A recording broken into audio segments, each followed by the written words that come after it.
want to begin with a question. Jeff, what is this that I hold in my hand? God's Word. Samantha, what is this I hold in my hand? Gene? Andrew? Instructions. Mark? All of the above.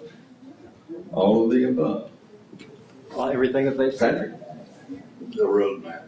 A roadmap. Well, obviously, if we don't learn anything else in this class, we've learned that there are a number of descriptions that can be used to describe what I hold in my hand.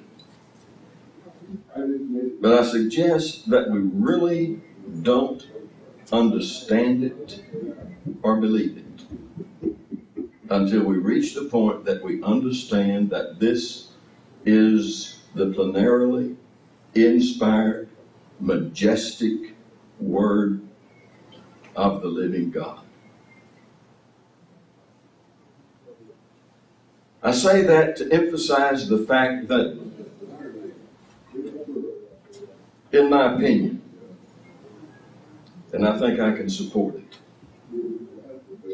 for years now, individually and in the church of our Lord, we have settled for what I will call Bible light. We've adopted a Christianity that is given to little devotional thoughts. And when we leave a class that is devoted to devotional thoughts in many areas, in many congregations, we go into a worship where we find pseudo-psychological messages about, how we can live in the 21st century. And very little of it is based upon the Scripture. What we are talking about in this class is not that kind of teaching. I have tried so hard, and I'm still working on it, believe me, to stop saying Sunday school. I've even tried to stop saying Bible school. I prefer the expression Bible study. How is it possible to do that, to drift away from a solid, basic, thorough presentation of the Word of God in our Bible classes when we hold in our hands the most precious book that has ever been written? I mean, where would we be if we did not have it?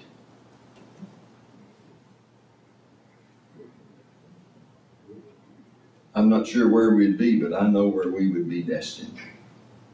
And it would not be into the presence of an eternal God. This book has everything that we need to know, but very often in our Bible classes, you would not understand that to be the absolute truth. And given some of our courses, I can almost hear God up in heaven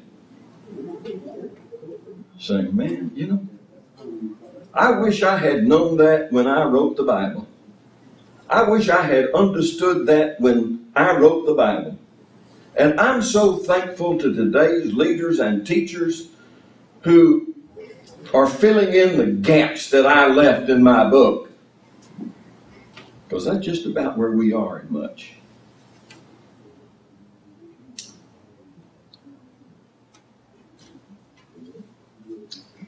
The Bible is the Word of God. And it demands a superior position in our lives. Remember what Paul wrote about Jesus Christ, that in all things he might have the preeminence. How many of us are willing to give him just place?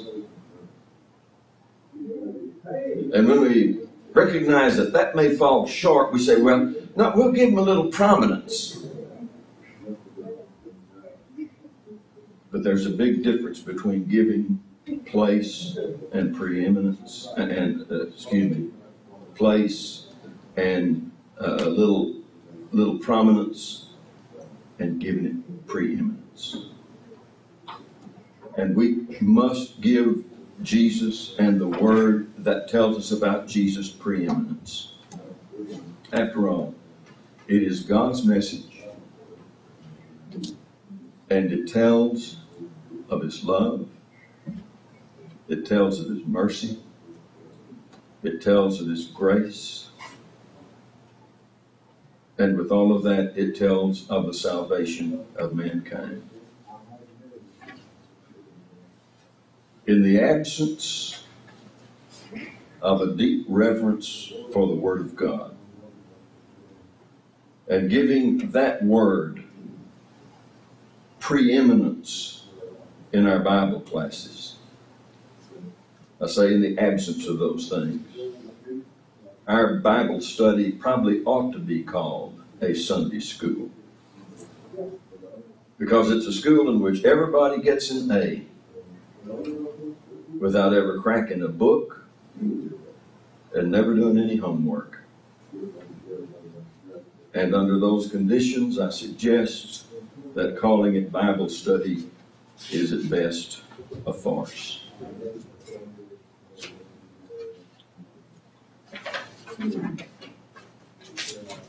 Do we really realize that as Christians, we are engaged in a battle?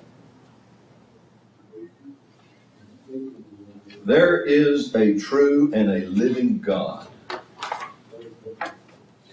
who wants all men to be saved and come to the knowledge of the truth and bow before His Son and the Savior of the world. And on the other hand, there is a false God who wants everybody to burn in hell. The battle is intense, and it cannot be fought with little daily devotional thoughts and petty ideas from a preacher in worship. It certainly can't be fought with minds that are, dare we say, numbed by the constant drivel of entertainment that we see on television, that we get on the DVDs that we buy, on the video games that we play, on the internet that we search. If you and I are going to penetrate our culture and the cultures of the world with the gospel, what we desperately need to be teaching is the Word of God. Bible study really ought to be a boot camp. I was never in the military. I don't know if y'all have been or not, but calling Bible study a boot camp to those who've been there probably sort of rattles their cage a little bit. But I'm suggesting that Bible study ought to be a boot camp to train soldiers and equip those soldiers for this battle, to enable them to put on the whole armor of God and to take up the sword of the Spirit, which is the Word of God. Well, you may say, well, that's just ridiculous, Hall. Nobody wants that. You're making it too hard. You're making it too tough. And I'll answer that with another question. How will we possibly know that's true unless we attempt to provide it, which I submit we have not? Moreover, is what we think people may or may not want the standard that determines what we provide for them?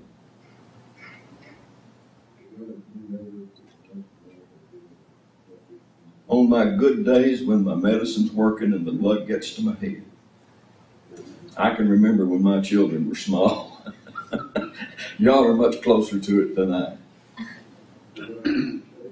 But when you've got little kids and you're trying to bring them up in the nurture and the admonition of the Lord, do you determine what you provide for them by what they want? Somehow I sincerely doubt it. And those who are taking the lead in teaching the Word of God must never determine what they provide and how they provide it by determining what the folks want and don't want. There's a great push in our world today. Well, let's provide the people what they need. And then we set out to find out what they want to determine what they need, because we think we need to give them what they want.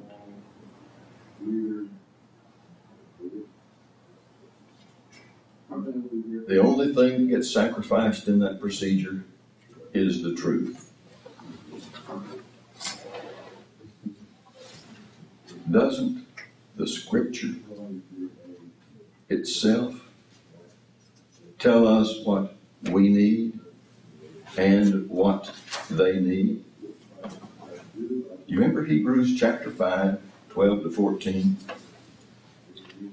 For when for the time ye ought to be teachers, you have need that one teach you again, which be the first principles of the oracles of God, and are become as such as have need of milk and not of strong meat. For everyone that useth milk is unskillful in the word of righteousness, for he is a babe. But strong meat belongeth to them that are of full age, even those who by reason of use have their senses exercised to discern both good and evil. Let me suggest to you, good folks, that our Bible study at Katy is a long, long way from that. Maybe we just need to stop for a minute and understand what the status of Bible study is today. Way back in 1967, an Episcopalian bishop by the name of James Pike observed that most people felt that their children should be in Sunday school. He had a reaction to that, and here it is, word for word. I don't know, but it's pretty dangerous. You'd better study what they're doing there to see if it will be a good or bad influence. Select it carefully like you would a pediatrician. And his final advice was, quote, don't. There is grave doubt that Sunday school anywhere is of any benefit, close quote. Now, I think all of us in this room would consider that to be among the worst advice that was ever given. But before we get all up in arms and condemn Pike and what he said, and I will say, I will agree that it's the worst advice that could be given. Maybe we would do well to look at our Bible study, both here and in the Brotherhood. And I want to start by giving you some information from an article entitled, What Has Happened to Bible Classes? That was written by Neil W. Anderson. I don't know how many of you may pick up a Gospel Advocate that each month is put out on the table. But Neil Anderson is the editor of the Gospel Advocate, where this article was published. He is the editor of a paper that has been present for, 100 years or more. And it has been serving the Brotherhood in that time. He begins by saying, your Sunday school may not be a Bible school. Sunday school is not necessarily the same as Bible school. I observe many churches that apparently are getting away from Bible study by slowly drifting away from substantive Bible-based teaching in our classes. Bible classes should teach the Bible. Now, I mean, that seems rather obvious, doesn't it? He says Bible classes should teach the Bible just as math classes teach math or history classes teach history in school.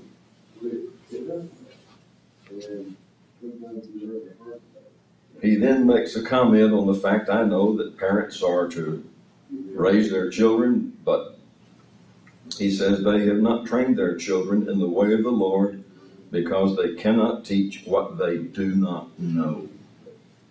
Our Bible classes have not been providing it. He continues, Moses commanded the children of Israel to teach their children diligently to love the Lord their God with all their might. Deuteronomy 6:7. But then later in that paragraph he adds this. When an entire generation arises that does not know God, we parents and grandparents, and I'm both of those, must look to ourselves as having some responsibility for the shame.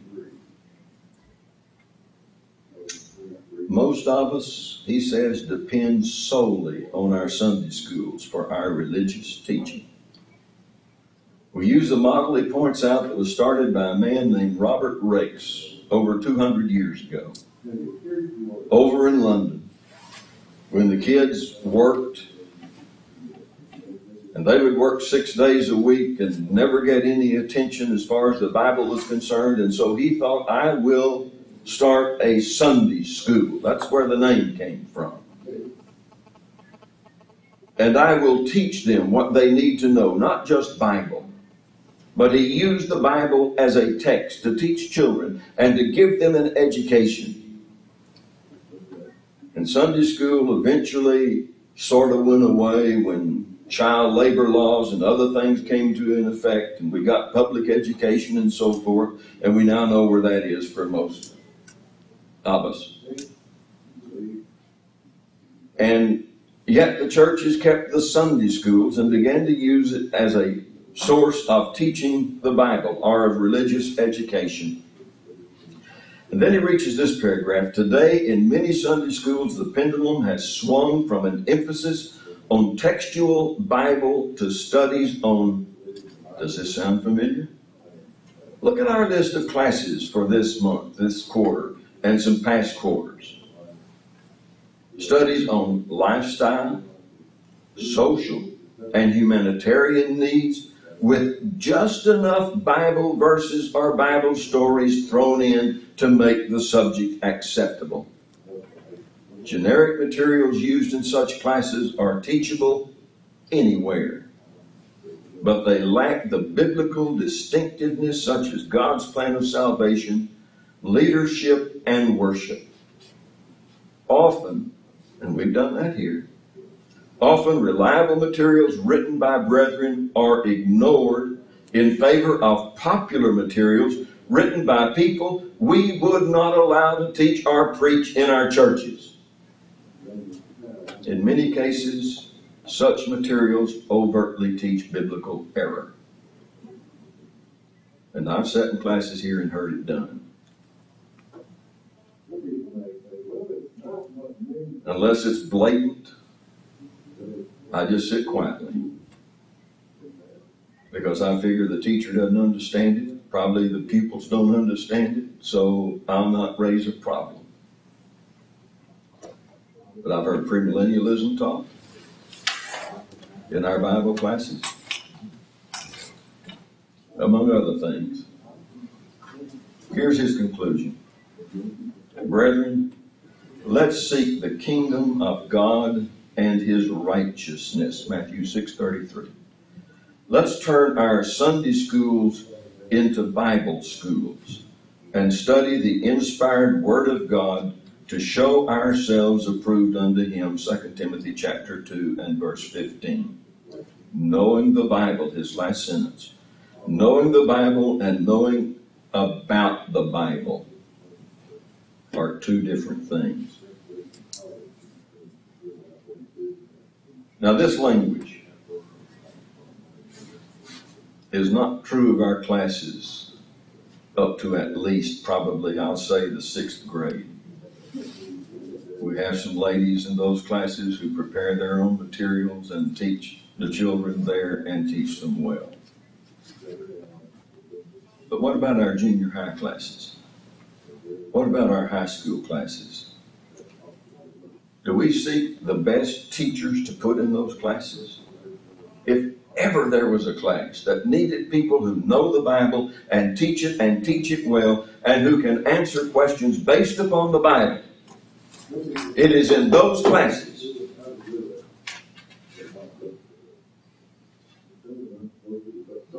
Recent research shows that of all Bible study dropouts, 80% of them occur at the junior high level. Could it be caused in part by the fact that we sometimes, I will not say often, but certainly sometimes, put in those classes untrained teachers who feel that because they're just dealing with kids, they can just wing it and go into that class without adequate and proper preparation? And those kids, they just won't know the difference. You know, I knew the difference when I was a kid. Back then we had quarterlies. Gospel Advocate quarterlies, by the way. And I remember my teacher. Sunday morning, he would go into the class, he would put his foot on that, and he would open up his quarterly, and he would start reading the questions that were there. And the answer was always in the Bible class. He didn't do any teaching, he just was like, okay, go through that. And that's all he'd do. Years ago, in another congregation, Eric was teaching. What was it? Junior high, Eric? 6th grade, I think. 6th grade. And he was teaching with another fella, and the other fella would come in when it was his Sunday to teach. And his questions to Eric would be, where's the teacher's manual and where are we? And you can tell from that how much preparation he made for the class. What about our adult classes? And folks, I'm saying some pretty hard things this morning about our classes. But I will tell you that our structure here needs to be changed, and changed drastically.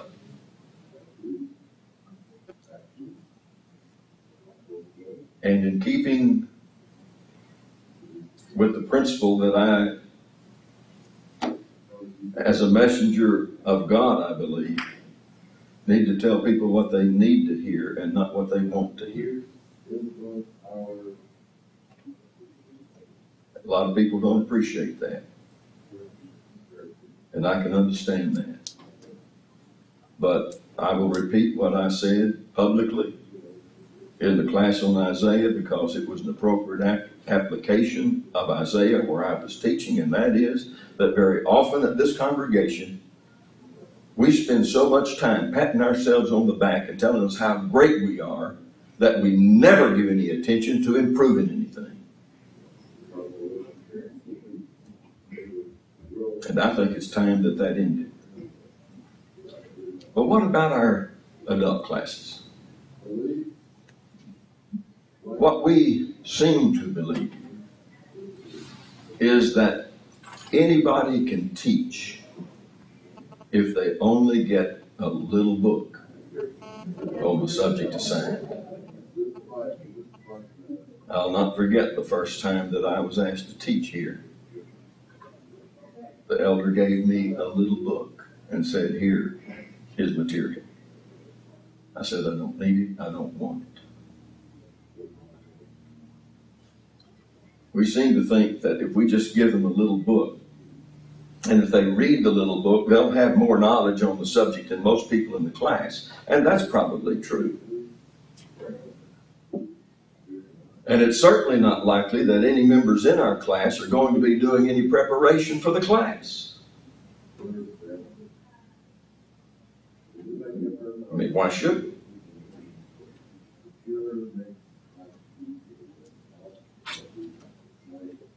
And it doesn't seem to make any difference to us whether that little book may be written by those who are not New Testament Christians and will have in them doctrinal error, as we discussed a moment ago, that the untrained teacher may not catch, thus opening the door to the teaching of doctrinal error. But that's not the only problem with the little book procedure. A writer who lives in Timbuktu knows absolutely nothing about Katy, Texas. He knows absolutely nothing about the Katy congregation. He has written something that is sort of a one-size-fits-all. Now, I've got a question, and I guess to ask the question is to answer it. How would we all look if we all dressed in the same one-size-fits-all garment? Well, that's not a good idea, is it? Not a good idea, is it? Except in Sunday school. Excuse me, there I go again. Well, what I'm talking about is a Sunday school. It's not a Bible study. Now, it's certainly true that the writer may know something about human nature. And I will grant the assumption that all of us Cadians are human individuals, having a human nature. And therefore, he is bound to hit a few of us all of the time, and some of us some of the time. He's going to hit some just because it's going to happen.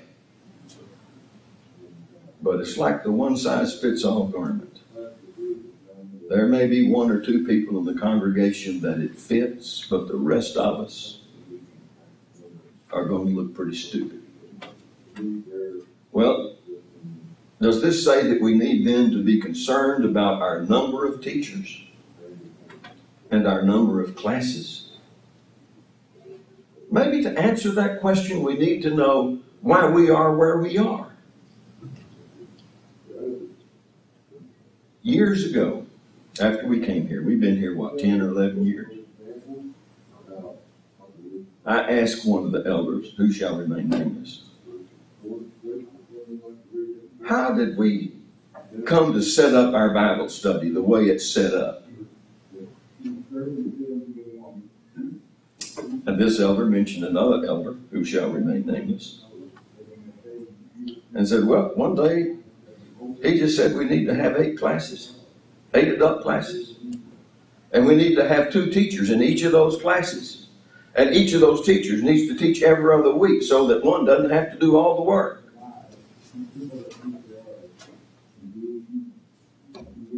Well, why? Well, I don't know. It's just the way it is, and the way it has always been. Folks, nothing wrong with the past,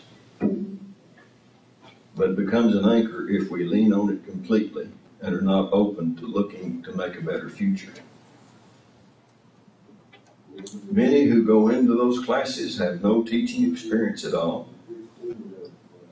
have very little Bible knowledge beyond the little book, and make no effort to obtain materials on the subject beyond the little book. Some I have seen have even taken the time to type out the little book so people won't know they're using the little book. But when they have to look down at their notes and read all of the time, then you understand that, well, that's just a little book, typewritten.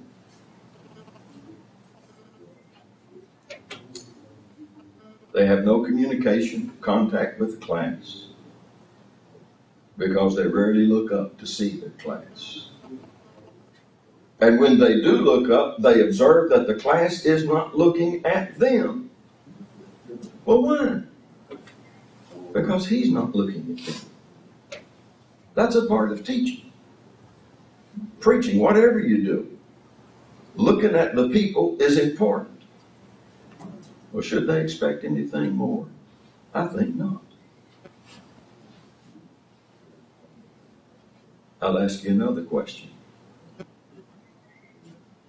Isn't reading the way we put our children to sleep at night?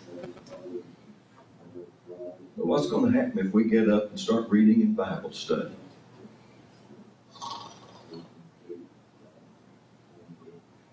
You can see it. But you say, this is Bible study. And those people should be interested in what is going on here because it is Bible study. And we've talked about what the Bible is and how important it is and how central it is. And they should be interested in it because it is the Bible, regardless of what the teacher's doing. So, that's a good thought. Just has one problem. It's not correct. That's like saying that everybody should be interested in every dish prepared. I ate a lot of things growing up that I was not only not interested in, I didn't want. But I grew up in a household where if my mama put it on the table, I put it in my stomach. I did not say no thank you. Not even politely could I pass it by. And I will tell you that today, as a result of that, I love cornbread and cabbage. I love even Brussels sprouts. There's not many things you can put on the table that I will not eat. In fact, if my daddy and mama were here, there would be nothing that could be put on that table that I would not eat. Well, isn't every dish good? Theoretically. And if you define good as having the right vitamins and all of that, as opposed to maybe the taste in the minds of some. But even if they're good ingredients, is it not true that we all have known some cooks who can take those good ingredients and put them together in a manner that makes them unpalatable to human taste? Dogs wouldn't eat it and pigs would have a problem. Now, I'm not saying this, please understand me. I'm not saying this to belittle those who are kind enough and brave enough to overcome their hesitancy and to say yes when they're asked to teach. I'm not saying this to criticize those who teach without ever going beyond the content of the little book, because that's all they have known and all that has been provided for them. And it is not their fault that they've been thrown into the fire without having on a good fire suit and having been trained before they're sent to put the fire out. Then why am I saved? Underscore this and remember it all through these classes. I'm saying it because I believe God's people and our people in particular deserve better.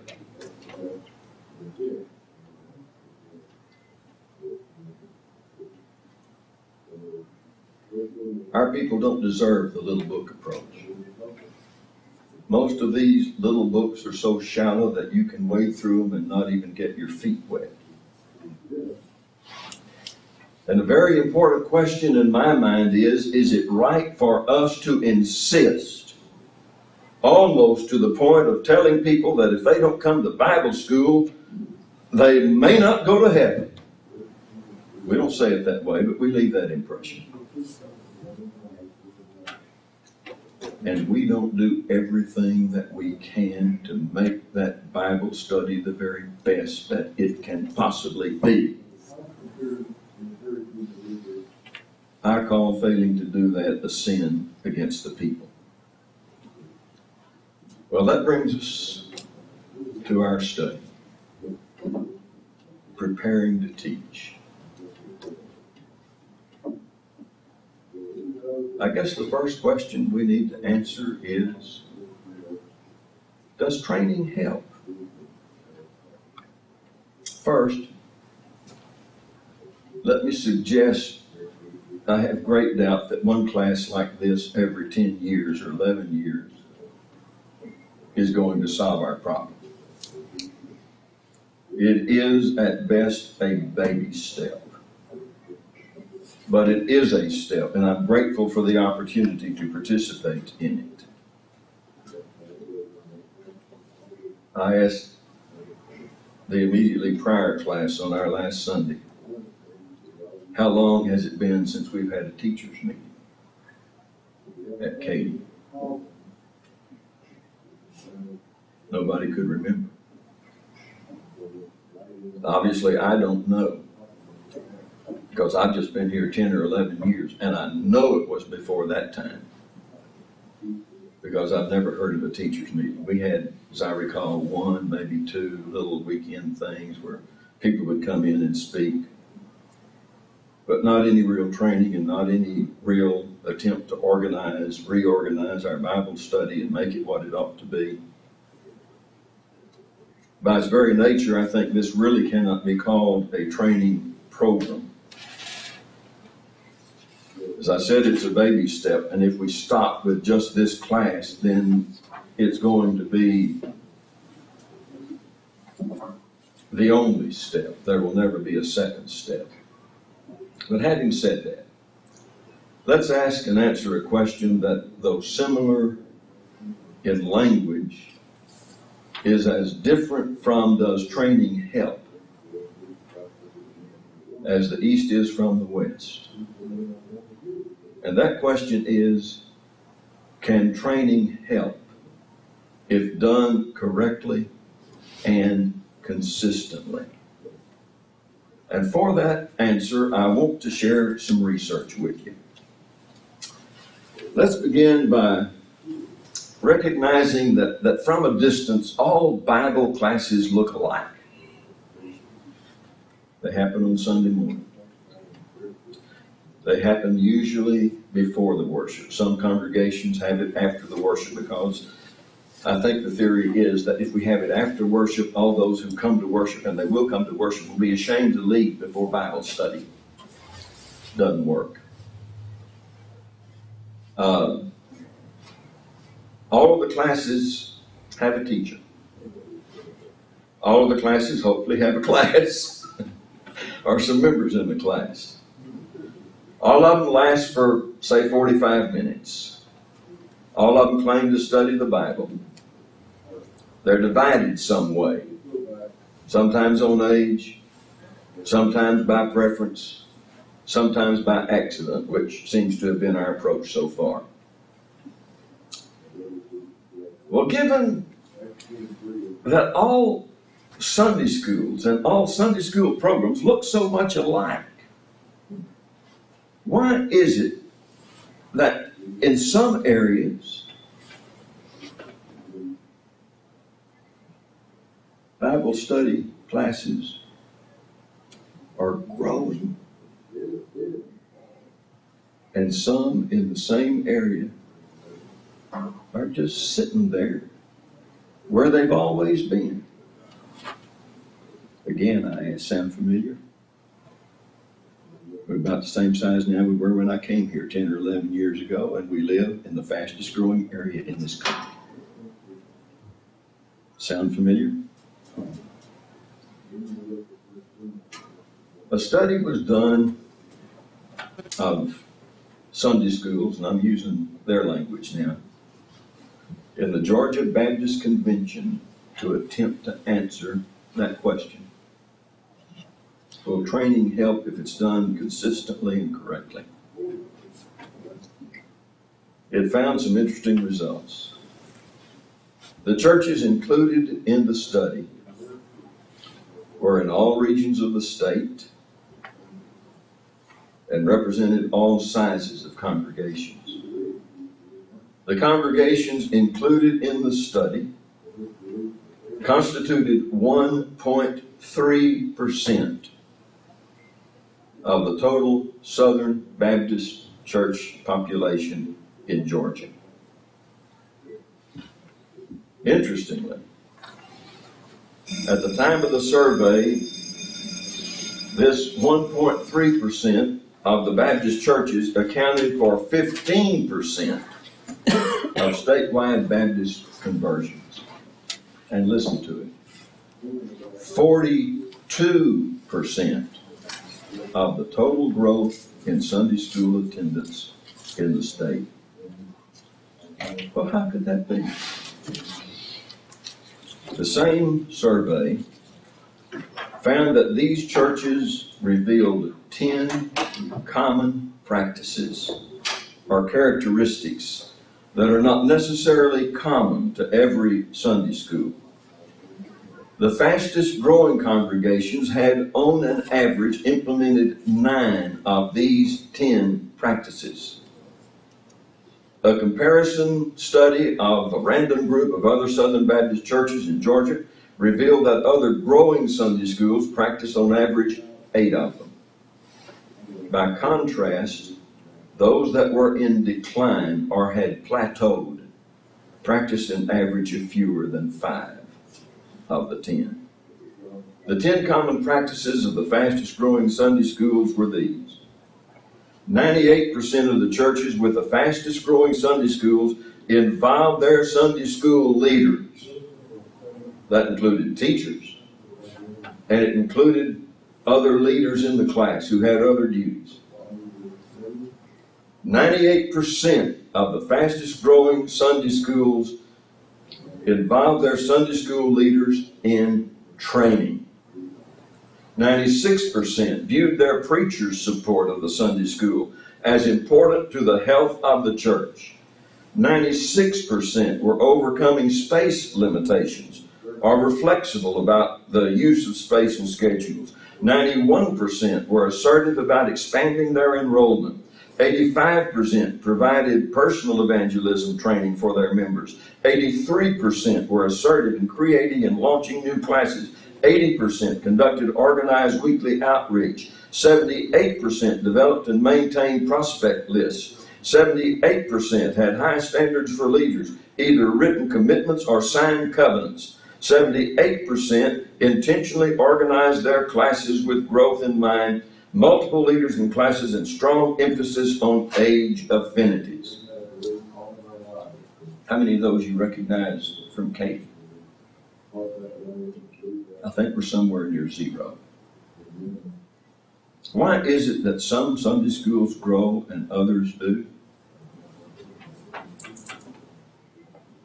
Others don't, excuse me. I knew that sounded wrong. It is because they neglect to implement the principles that impact potential growth. Keep in mind that the Sunday schools that grew implemented 9 of the 10 practices, but not all 9 in all churches were the same. But why wouldn't everybody do that? Could it be that implementing and sustaining multiple practices is a sacrifice that many congregations and members of congregations are not willing to make? It probably would take a full-time person to make it work. As an aside, I'll tell you that I spoke with a couple of elders one time, told them I'd be happy to become the minister of education. And it wouldn't cost them anything. Hadn't heard anything back. In short, such effort is often abandoned not because it will not work, but because of the work involved in making it work. Basically, we don't want to do what it will take to grow. Another study of churches unidentified in North America reached this conclusion. Churches with ineffective Sunday schools violate the very principles that make Sunday school a viable organization. They dilute biblical teachings, fail to train effective teachers, replace systematic Bible teaching with other types of group activity, and relegate Sunday school to the status of, listen to it, one more church activity. I submit that people get tired of church activities when there's something. Well, let's have this activity, let's have this activity. I'm going to mark this to start here next week. But let me tell you one more thing before I honor the bell. I've been reading some books here lately that I think are very good. One of them is the source of the information with which I started this morning. It was not in last session's class.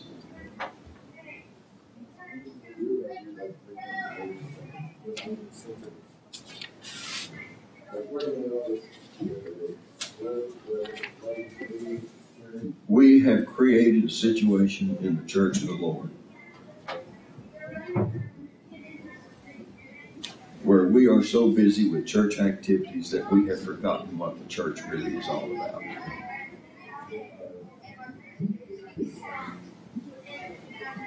Years ago, I heard a story of a woman who was involved in every committee and every activity going on, and somebody came to her and said, we need you to help us go and teach this person the gospel. And she replied, I can't do that. I'm too busy doing church work. Folks, the work of the church has always been, go ye into all the world and preach the gospel to every creature, teaching them to observe everything whatsoever I have commanded you, and lo, I am with you always, even unto the end of the world. And if we want our Bible schools to become Bible studies, and if we want to grow, not for the sake of growing, but for the sake of our Savior, we need to make our Bible study classes. We need to make everything that's going on here evangelistic. We had a men's meeting not long ago where the emphasis was on evangelism, and everybody came up with some suggestions. I've heard absolutely nothing about it since. It's one thing to sit around and talk about it. It's something else to make it go. And we need more go makers. Thank you.